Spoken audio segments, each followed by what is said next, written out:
Amidst appeals to boycott Chinese products after 20 Indian soldiers were killed in clashes in eastern Ladakh's Galwan area, Chinese premium smartphone maker OnePlus saw its latest phone, OnePlus 8 Pro, sell off within minutes in India after its online sales began on Thursday.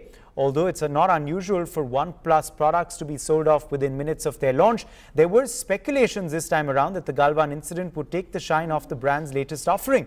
Not just OnePlus, Xiaomi, another Chinese brand, said 2 of its laptop models sold out in India within 2 days of their launch.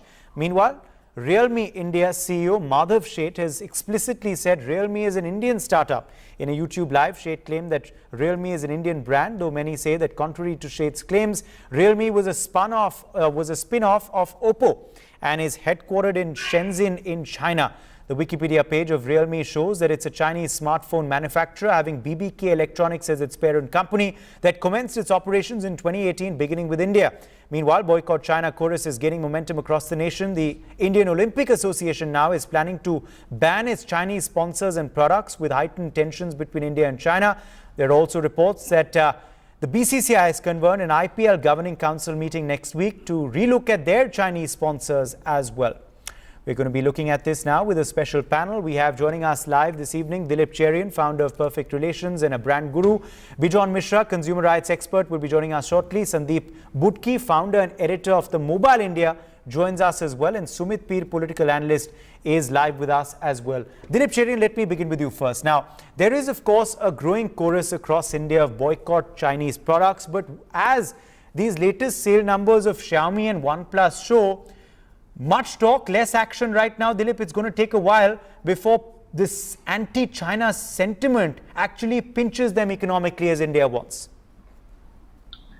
That's possibly something that we should expect. Ultimately, the consumer in India is going to vote with her credit card or her cash, depending on her understanding of the brand.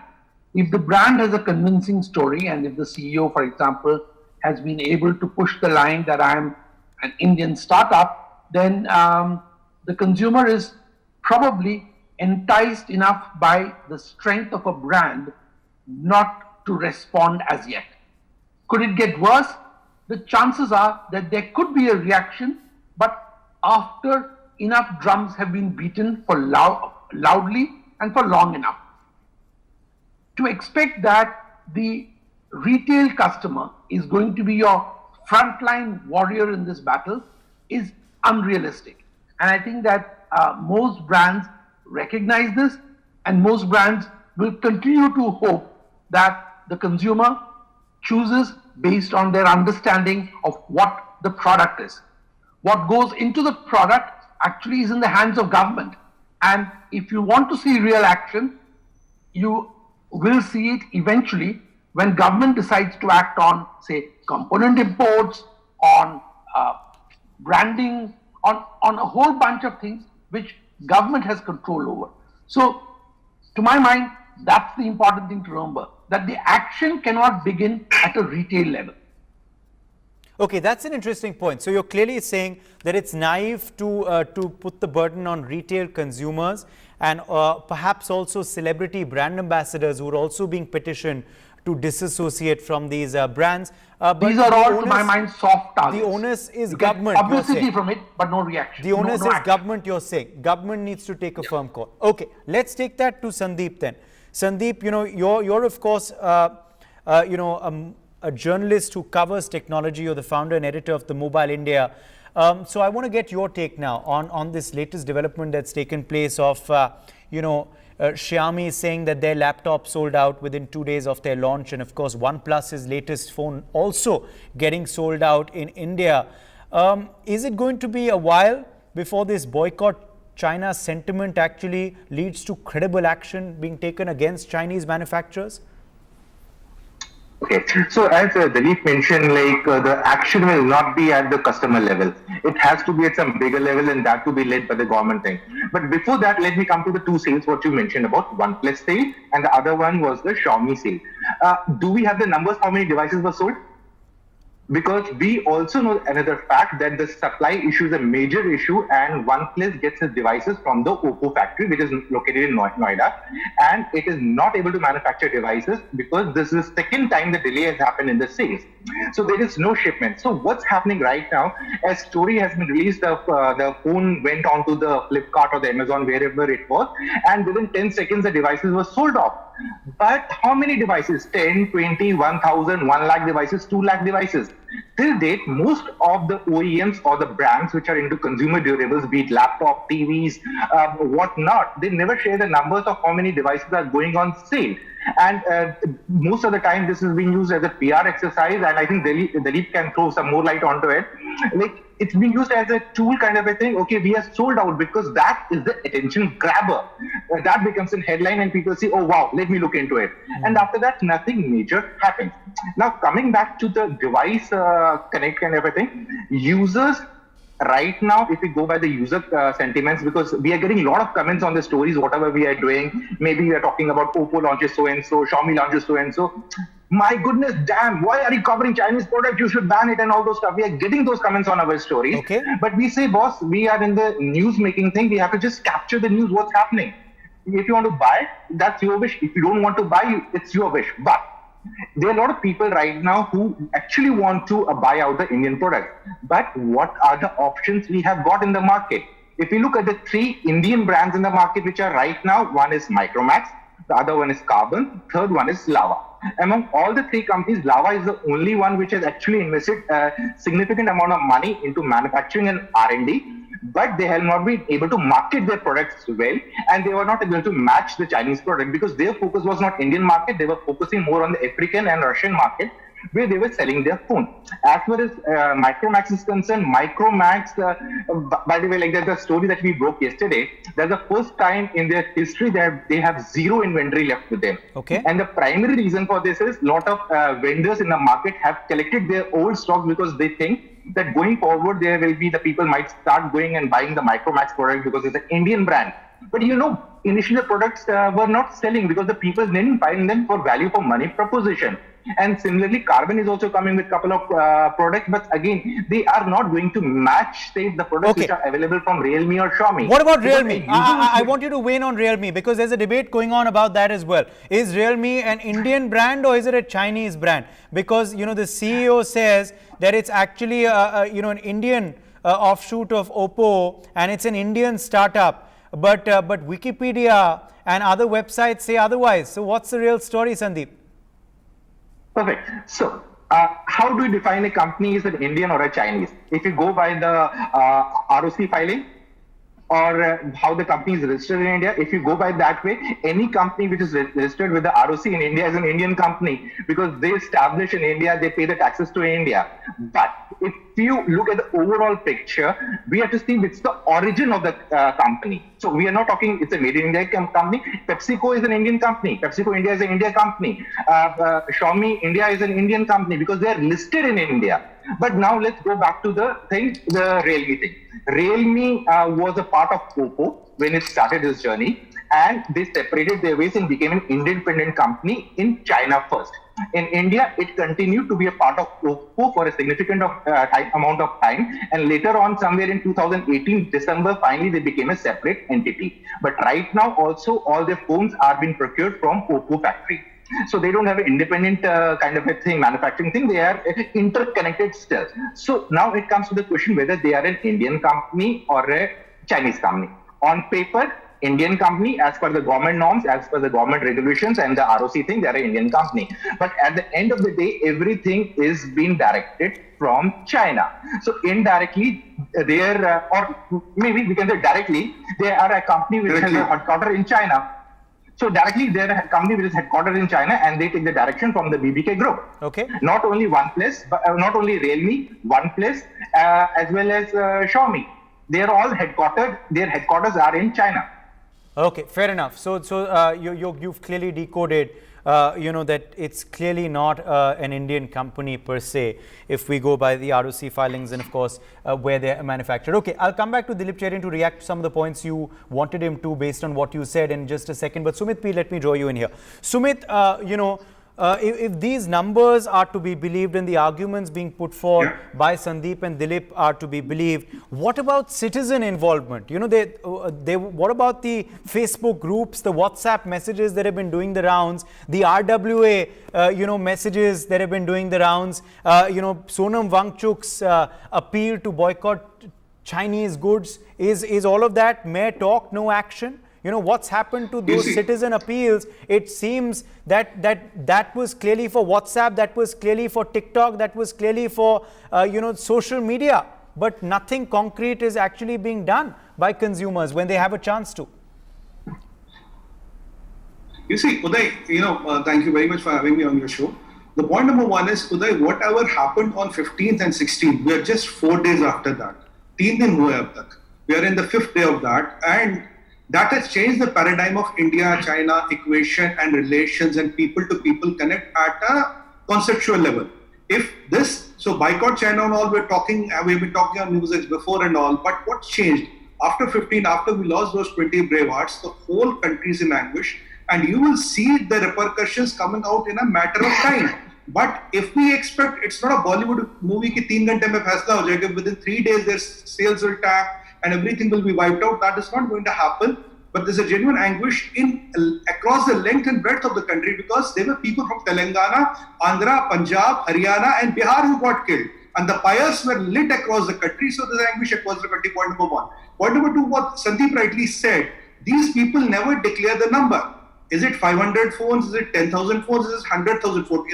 In a population of 1.3 billion, if you put 500 phones on a website and sell them at a one go, it's no big deal. I don't know who are these 500 buyers. Maybe your people are buying those 500 phones, and you create a big story about it. Point number three, Uday. Whenever a new car is launched in India, I don't want to take names. The first time you go to buy that, they will tell you there is a waiting of 10 months. And within 3 months, that waiting comes to 0 days. Then you go to the showroom, pay the money and pick the car. So an artificial demand is also created to establish how good is your product. So that is what we see what is happening here. And ask again on your last point, Uday, when we look at any company, for that matter, let me give you an example, sir. Now, is IBM an Indian company or an American company? IBM manufactures in India. It employs thousands of people in India. Does it become an Indian company? No, it's an American company. For example, what is Cisco? Indian company or American? It is an American company. What is Apple? The biggest manufacturing happens in China. So is Apple a Chinese company? Now look at your Philips. Biggest market for Philips today is India. It's a Dutch company. Now look at MG Motors. It's a it was a British company bought by Chinese, now manufacturing. Fair enough. India. Okay. So how do we say it? No, I've got the point you're making, but I want to draw you back to the original question I asked you. Who will actually lead to this economic pinch for China? Should it be government? Should it be government, Sumit, or should it be citizens? Or should it be both? I think it should be both, Uday, because the government has, if you look at MTNL, BSNL, the story which Newsx broke, they've already said no to Chinese goods. If you look at a sector like MOD, there's not even a single connector which is used from China. So government is doing its bit, what it can do. But it is more of people who have to take this call. I have strongly advocated that on every product sold in India, we should have a certificate of origin or the country of origin. A lot of people, Uday, believe me, even today, if you go to some urban or rural pockets, they will not even know where is this brand from. And if you have these sweet PR stories through its Indian startup and all registered in China, money coming from China, everything coming from China. So the people, the common man on the road might get confused, but it's a matter of time. These all PR stories and are like house of cards, is a sand dunes on a beach which will be washed out.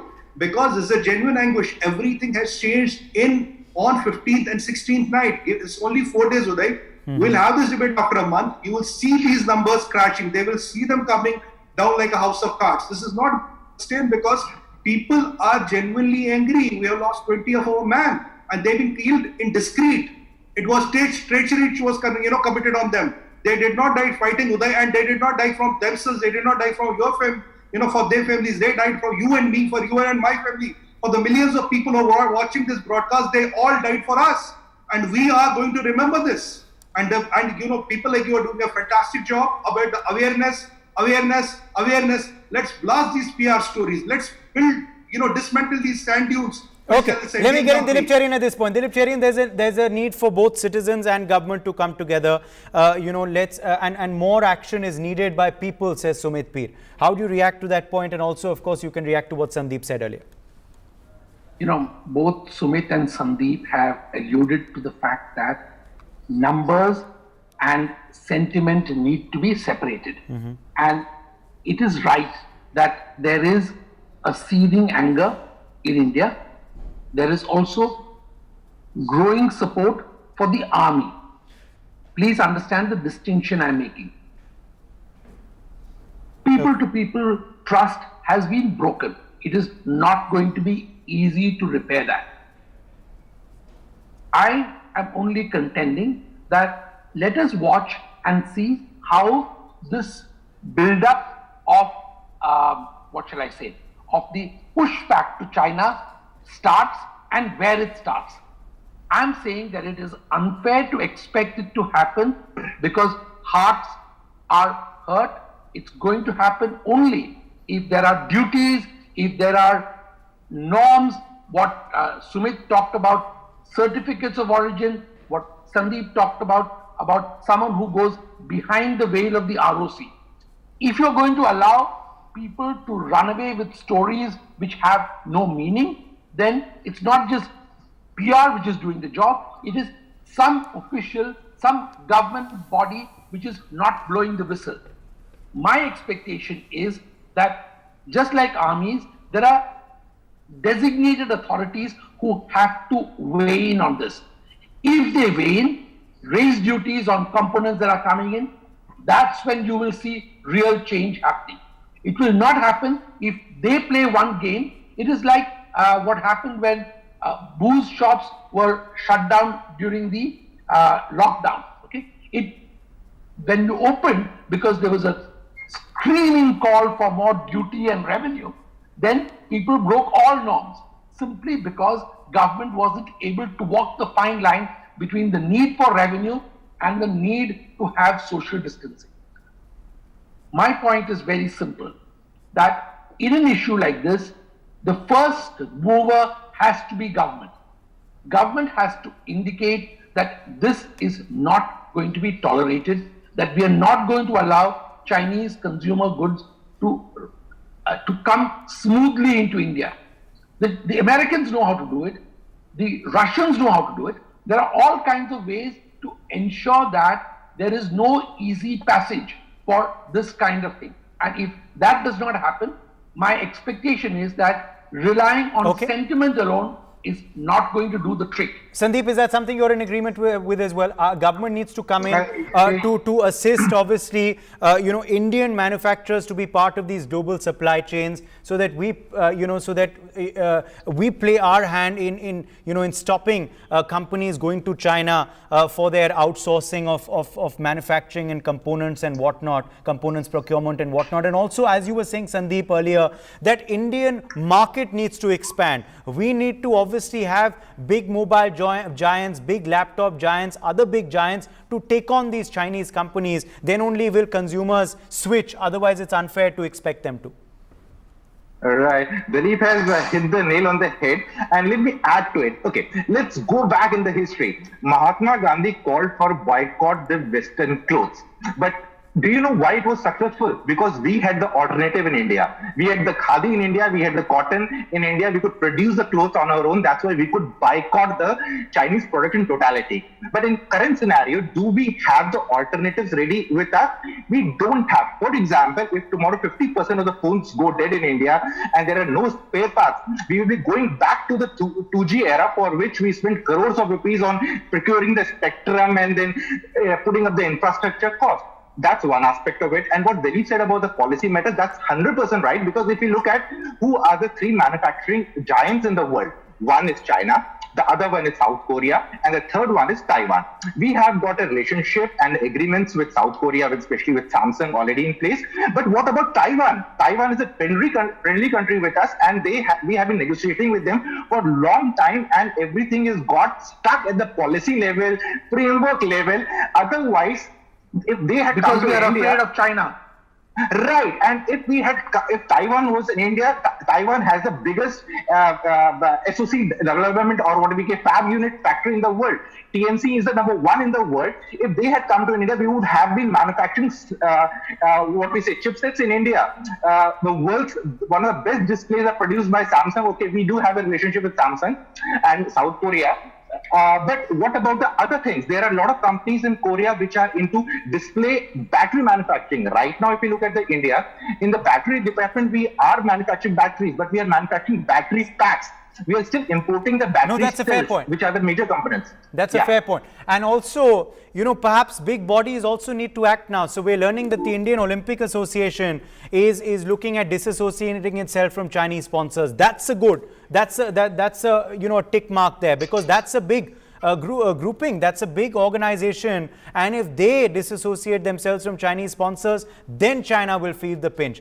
We're also learning the BCCI convene a governing council meeting of the IPL next week. Now, the IPL also has big Chinese company sponsors. So will they also disassociate themselves? That's when China will feel the pinch. Perhaps not just by micro level management, although that is also important. Let me just reiterate. It's important for citizens also, if they feel so passionately, for them also to disassociate. But I need to get in Bijon Mishra. Okay, quick point, Sandeep. 10 seconds. Okay, you say like they're going to feel the pinch when we don't use their ads. But there's another scenario also. There are a lot of companies who are dependent on the ads, especially on the media, especially covering technology, from the Chinese ad. What happens to them? There's not an Indian sponsor who's coming up in the picture. Okay, let me get in Bijon Mishra. He's joined us late, so I just have word for your first and your last word, Bijon Mishra, on your take on this current boycott China chorus. But what is the actual progress that's happening? Because we are learning, recently Xiaomi sold out its laptops very fast, or not even sold out, but as Sandeep was saying, what is sold out? He was trying to redefine what sold out means, but let's just say there were huge sales, and there were huge sales of OnePlus's latest phone as well. So is the momentum really gaining ground? Absolutely. You see, this is the right time, and the government has moved in. I must tell you, because every day I'm having conversations with the people who matter, who are taking quick decisions. A decision which took years together has started happening. I was talking to the medical devices industry. You would not imagine how much of capacity utilization they have got today in India. The overseas countries are putting orders on them because they can't manufacture now in their country. They're wanting Indian goods to be there. We are competing. We have the quality, we have the talent, we have the manpower, we have everything, but we did not have the political will all these years. Now it's Atmanirbhar Bharat Abhiyan. So there is a will now. There is a direction now.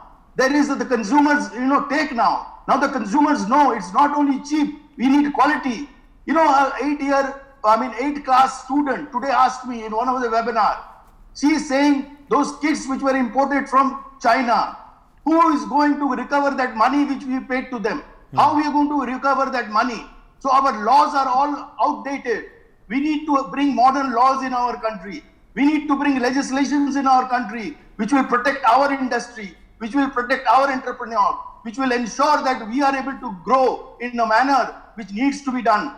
And we have fallen out on that. We are still carrying British Raj laws with us. We are still carrying all. You look at the pharma sector in India. The way, the generic medicines have grown in India. Why? Because there was a good regulation on quality. There was good regulation to ensure that incentives are given. States came forward, gave them land, gave them tax incentives, and they set up factories after factories. And we are known to be the biggest exporter of generic medicines in the world. How did it happen? It happened because we brought in that environment. We brought in that encouraging note, and everybody around in the industry, especially the startups, the young talented lads, they're all wanting that I will do it here. Why are you dependent on others? We don't need it. We can do it at home. And that is where we need to sustain this now. We need to sustain this. And we have to ensure that we don't let it go loose. It's a serious issue now, and we have to give back. We have to give back to these multinationals who were trying to work from here, especially the Chinese, who were trying to make this as a dumping ground of substandard products and selling substandard products at the cost of ignorant consumers in our country, at the cost of lack of consumer awareness in our country. We have to spend a lot of money on investing on consumer awareness. We have to empower the consumers to make an informed choice. Okay. We have to tell them that what is the benefit we are going to get out of Okay. it, and how the country is going to Okay. gain. Point how the taken. individual For more such videos, subscribe to the NewsX YouTube channel, hit the bell icon.